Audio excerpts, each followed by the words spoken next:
Welcome back to Central Valley Talk, where we meet people who are doing good things. There's so many wonderful things going on in our community and our valley, from Fresno all the way to Kalinga even. Our guest today is James Grant. Welcome, James. You're in Kalinga right now? Yes, Mike. I'm in Kalinga, and the hot weather is 90 degrees. Oh, yeah. I bet Kalinga's hotter than Fresno even. I don't know. Now, you have developed some philosophies and some ideas. By the way, you're a teacher, right, at the college? Yes, it's community college. West Hills Community College in Kalinga. And you developed this idea. We've heard about it from you a few times, and it's fascinating. The 4 steps to student success and cultural diversity. Tell us a little bit about that, James. Okay, Mike. Basically, over the years, I would say about 25 years, because I've been teaching close to 40 years. Wow. And it was a period of time there whereby I was frustrated and really thinking about getting out of teaching. And I know teachers have, not many, but I know a lot of teachers have been there. Hey,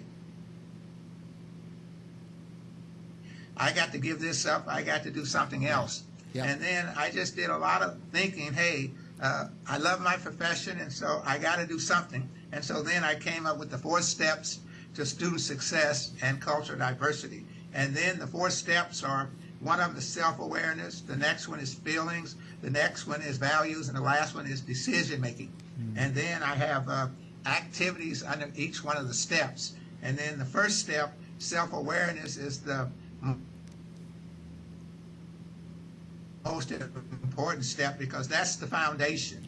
And the foundation, and the kids have to get that foundation there. And then under self-awareness, working on helping them build their self-esteem, helping them build their confidence. Students nowadays don't seem to like themselves, and helping them to learn to love themselves and appreciate themselves, and then continue giving them ways to help continue to build their self-esteem. And then we go to step 2, which is feelings. And I know, Mike, you're saying students don't really want to speak about their feelings. Yep. No, they don't. But through the process of these activities, sometimes after 6 or 7 activities, students start speaking about their feelings or sharing their feelings with other students. Now, this level here, we first want to help the students to understand their feelings better. And then the next thing is we want them to start sharing their feelings. And then we want them to start communicating effectively, learning how to communicate effectively with others. Then after that, here again, we want them to love themselves. And then the last thing under this one is that we want them to understand that other people have feelings, and they must learn to respect those people's feelings. Wow. And then we go to level 3, which is value. And Mike, you would be surprised that students nowadays, oh yeah, they have values, but they have material values. Yeah. They are valuing the cell phone and different things like that. When I ask them about non-material values, a lot of them get to looking around like, what? What are you speaking about? Or what are you talking about? And then I have to explain to them what non-material values are. And so here we want them first to understand the importance of having a value system. Mm-hmm. Next thing is that we want to help them to develop their value system. And some students have one, but we still want to help them to improve theirs. And the next thing is that we want to help them to understand when you have a value system, you have more chances and opportunities to be successful in life. And then the last step is decision making, learning how to make the right decisions. And the first thing under decision making is that students need to understand every decision they make has a consequence. Because a lot of students make decisions, oh, well, it's all on me. No. It's only about 20% of the decisions on you. The other 80% of the decisions that you make is on people that love you, care about you, and support you. And then the second thing is that we want to help them learn the 6 steps or go through the process of decision making so that then they know how to make decisions. And then want them to take their time when making decisions. Seek out people that might be able to help you. Not saying that that person is going to make the decision for you, but a lot of times when you have more advice when it comes to decision making, it makes it a little easier for you. So those are the 4 steps there, Mike. Yeah, that's, I've kind of known those things, but you put it very concisely. First, the self-awareness, that's number 1, right? Right, yes. And then decision making. I always tell kids, they're sitting there in their life and they're just kind of chugging along, not doing much. I said, you have to decide. You got to make a decision that you're going to, once you decide, then things start falling into place. I'm going to go to college, or I'm going to study more, I'm going to go get a job. And once they make that decision, you just see a big change in them. Let me ask you, you said you want to talk about something today, teachers in the classroom and Journal of Friends? Could you repeat that, Mike? Oh, you said you want to talk about something, teachers in the classroom and Journal of Friends? Right, yes. They're something I do, which is from step 1, is Journal of Friends. And this is for teachers in the classroom.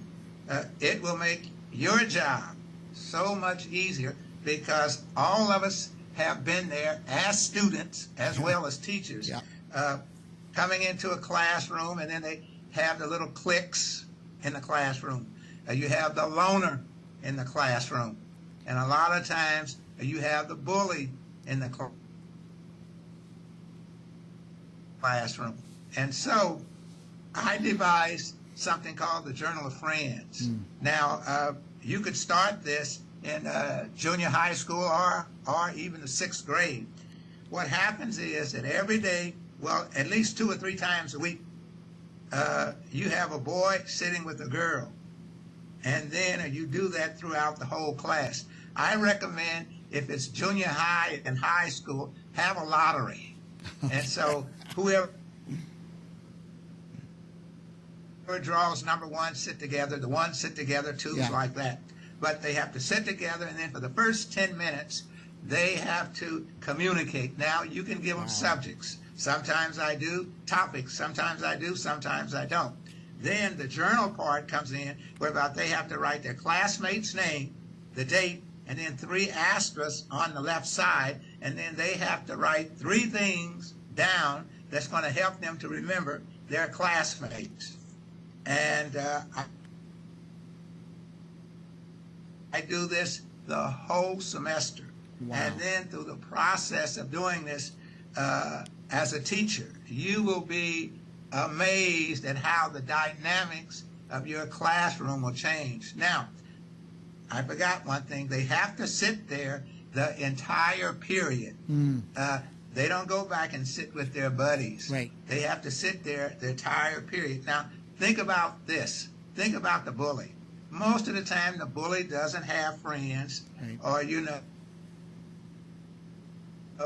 the bully is shy, and so he or she is bigger, so they just push people around. But think about, everybody knows the bully, and the bully knows everybody. Now, I'm not saying that all the bullying is going to stop, but I am saying it's going to cut down to 20 to 10%. Think about the loners. Now, you remember when you were in school, Mike, and it hasn't changed when I was in school? You always have a loner sitting by him or herself. And most of the time, they're A students. They want to have friends, but they don't know how. So the Journal of Friends help them to have friends. And the thing is, Mike, that a lot of times they make really, really strong connections, friends. There has been 3 weddings I went to 2 of them. Now, it might have been some more that I didn't even know about. But the students seem to love the Journal of Friends. Now, I've been doing the Journal of Friends, Mike, for about 25 years. And I don't use this word too often, Mike, never. But in 25 years, I've never had one negative comment about the Journal of Friends. Wow. All the students just love the Journal of Friends. Here are a few comments. I came out of my comfort zone. I didn't know that I could speak to another person of another ethnic race. I'm not afraid now to start a conversation with someone I don't know. I wish all of my classes, they did the Journal of Friends. I didn't know the pretty girl or the pretty guy would speak to me. I just didn't know it was this easy to communicate with someone. The Journal of Friends have given me a new light on myself. I have a new aura. And Mike, the list goes on and on and on. But this Journal of Friends, it is something that the students really enjoy doing. Then after that, for teachers, Mike, teachers need to understand that with the Journal of Friends, when it changed the dynamics of your classroom, those teachers that have discipline problems, let's say 50 to 60%, it's going to go down to 5. Yeah. Those teachers that have classrooms where students don't like to communicate, all of a sudden, when the teacher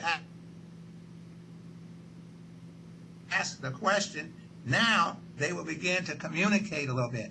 And then the situation whereby students sometimes don't like to do group projects. Right. No, they work good in group projects because all of a sudden, think about it, when you get a chance to communicate with someone, because we all have our biases and we thought this person was that or you know, this student was that, but when you get a chance to communicate with that student, they find out a lot of times that they have things in common. Wow. And it's just, the Journal of Friends, teachers, it's just a game changer.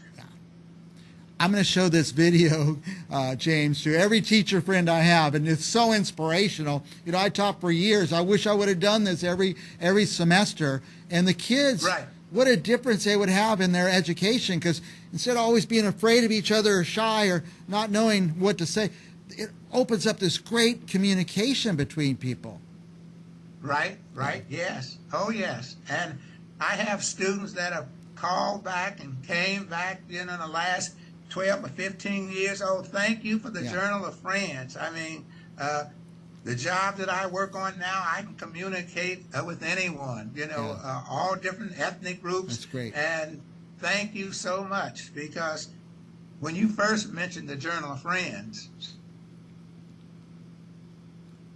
I was just kind of blown away. But I share with the students, Mike, the reason why I'm doing the Journal of Friends is, the first reason is that students should laugh between 15 and 25 times a day. Okay. This is just for their mental health and to keep their stress level down. Okay. The second reason is that some student doesn't have a friend. Well, we're not going to be their friend, but we're going to be their classmate friend. Okay. And then, Mike, is the third reason, is a big reason, because, you know, students come to school and they have problems. Yeah. And the thing is that just for 10 minutes, the student can forget about that problem, throw it in the trash can, and then just communicate with their classmate about something totally different to relieve their mind. Sometimes students tell me, oh, Mr. Grant, you know, that helped me for the whole day. And I want to thank you, because my partner, we were talking about different things, and then I just didn't focus in and stay there on the problem that I was having. And so the Journal of Friends, it just does so much for the students' confidence, self-esteem, getting them to communicate and understand that, people are people, because nowadays with technology, there's so much texting. And don't get me wrong, there's nothing wrong with texting, but like I share with the students, to get a job, you got to be able to look that employer, HR person in the eye and communicate. You don't get a job by text, do you? I know. Hey, James, we've gone way past time. Is this your email we have on the screen, or your webpage, 4stepstostudentsuccess.com?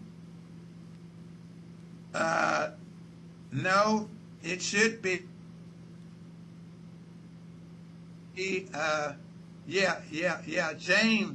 James. 4 steps to student success. That's what we have on the screen. Yeah. Listen, James. We're way past time. I just want to give you a minute. Any last thoughts to share with our viewers? Hey, if you have any questions about the Journal of Friends, just email me and I will contact you, because teachers, you're just starting the semester, and right now is the time to do it. It's a game changer for you and your students. Yeah. For you watching today, anybody watching this video, send this video. Just take the YouTube link and send it to any teacher you know. This is extraordinary. It'll start it in the beginning of the semester, and the whole semester, the whole year will be different, I would imagine, James. Oh, yeah. All right. Yeah. The teachers will